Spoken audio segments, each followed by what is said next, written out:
Hello everyone, I'm Dr. Swagatesh, Bastia, Director and Co-founder of Alleviate Pain Management in Bangalore. Today we are going to discuss an important topic in the knee joint, which is meniscus and injuries of the meniscus.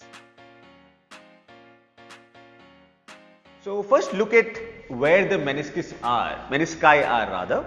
So there are two menisci, the medial and the lateral meniscus. These are C-shaped fibrocartilaginous structures sitting on the tibial articulation of the knee joint. They provide a range of important functions like adding stability to the knee joint. This is brought about by the extensive ligamentous attachments of the menisci to the other structures. For instance, on the medial side, there is a strong connection of the medial collateral ligament with the medial meniscus, which again gets inserted into the medial femoral condyle and the medial tibial condyle.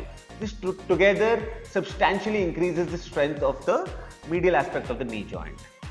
The other important functions of the menisci are shock absorption and weight transmission during walking and running.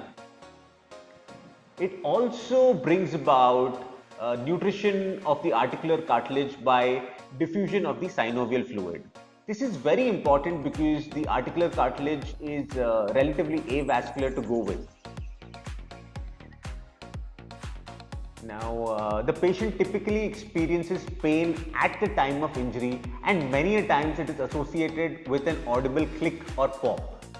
Now, medial meniscus generally gets injured much more common as compared to the lateral meniscus.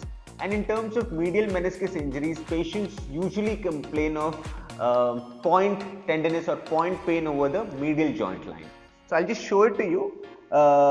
Here, if you see, this is the medial joint line, and the patients typically experience pain on a specific point during examination and movements.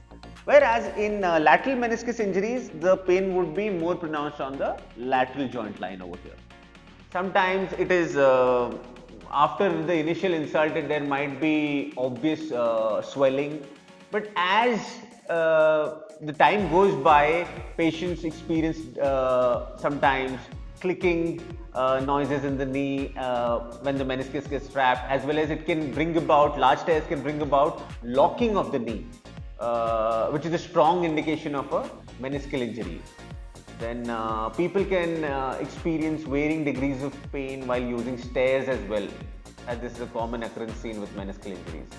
Another cause of tears of meniscus can be a discoid meniscus. If you see this figure, this is a normal crescent shaped meniscus, whereas you can see the aberrant shaped meniscus here.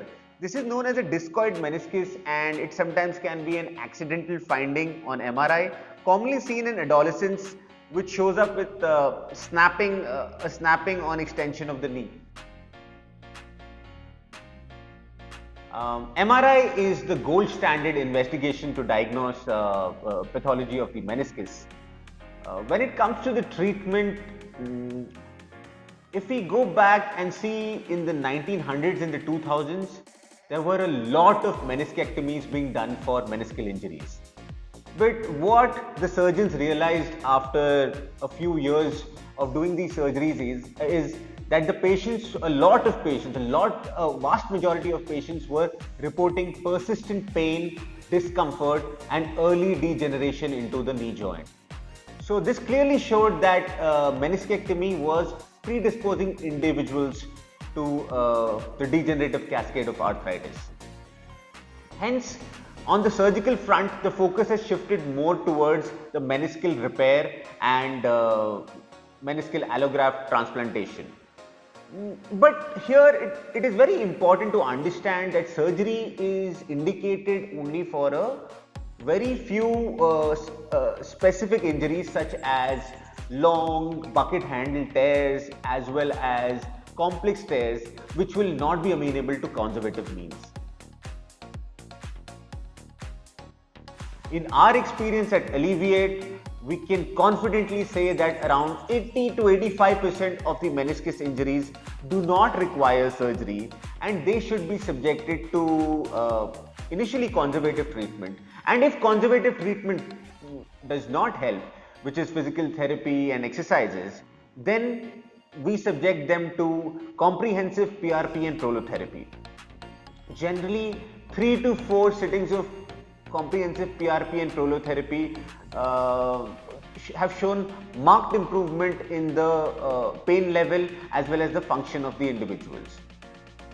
Hence, what we want to bring forth is that comprehensive PRP and prolotherapy should be used as a first line treatment option in treating meniscus injuries where conservative measures have not worked.